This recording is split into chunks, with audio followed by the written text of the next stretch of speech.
her soon-to-be running mate help her ticket and sway independent voters. So let's talk about it and break it down. Joining me now to talk more is Republican strategist and former Schwarzenegger staffer Timothy Allen Simon and political strategist Rina Shah. Thank you both so much for being here on a Sunday. All right, Rina, we're going to talk to you first. You're part of a group called Republicans for Harris endorsing the current VP this morning. So some people are speculating that Pennsylvania Governor Josh Shapiro might be her running mate following a tweet from the Philadelphia mayor that seemed to confirm Shapiro as the VP pick. So what would Shapiro bring to the ticket, you think?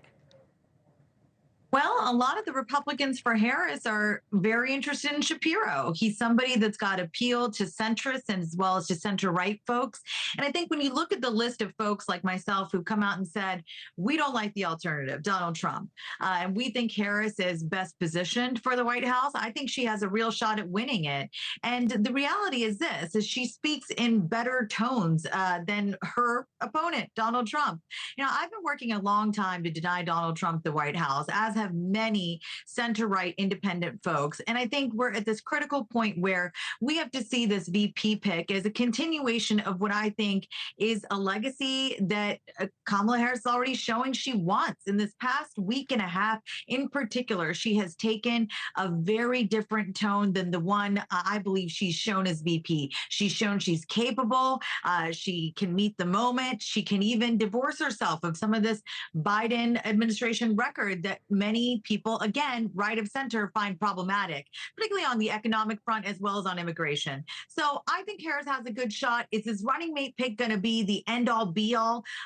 For many folks out there who plan to stay home or want to sit on the sidelines, this could be an energizing pick of Shapiro. But there are also good alternatives in Bashir, in Kelly, in Walz. I think all these choices that are on the short list are pretty good. And I think anybody she picks has one job: project charisma. Yeah, Timothy, there are other top contenders we've been talking about for VPs, such as Arizona Senator Mark Kelly.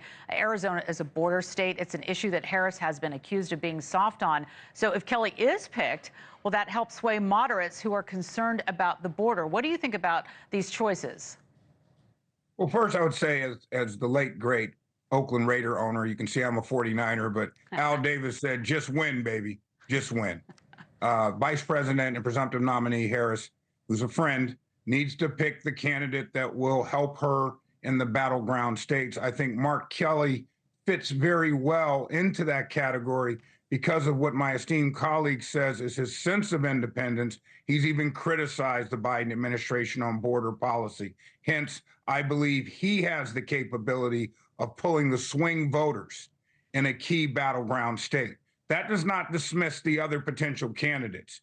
It's just that I think it's important that Harris shows that she's willing to listen to others on border policy and be able to implement a new plan that could very well deviate from what was the Biden-Harris plan for purposes of just win, baby. Once you're in the White House, you have that capability of working with Congress to implement those policies. Having been in the Schwarzenegger administration, we worked very closely with Kamala Harris on her smart on crime and her law and order agenda as a district attorney and on into the attorney general's office, the U.S. Senate, and then vice president. She has the tools capable of pulling the swing voter. She has a very independent sense about her, yet, like former President Trump, she understands her base. So both have to go through the balancing act of establishing a certain degree of independence while at the same time understanding their funding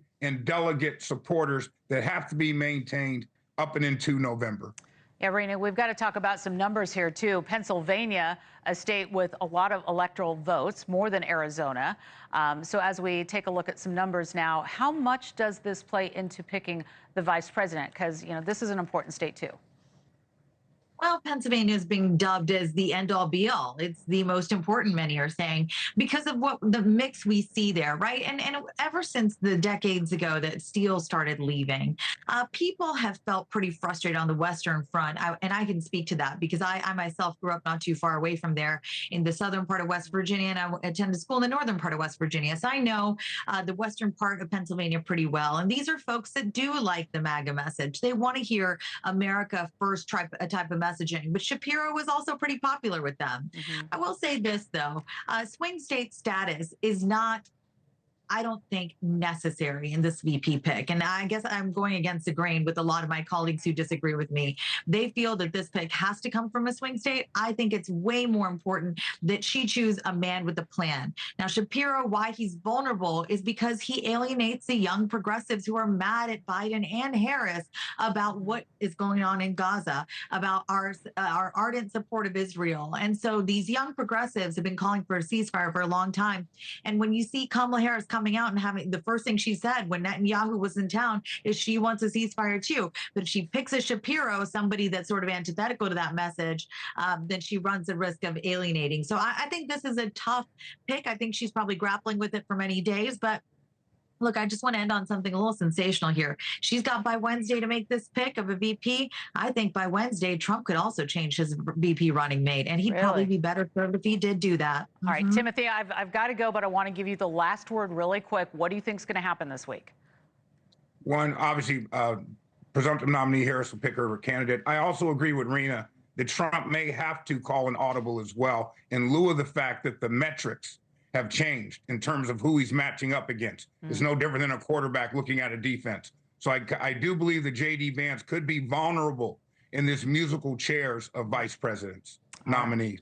Wow, it is a big week. All right, Timothy, Alan, Simon, and Reena Shah, we want to thank you both so much for your time. Appreciate you. And now to a NewsNation exclusive.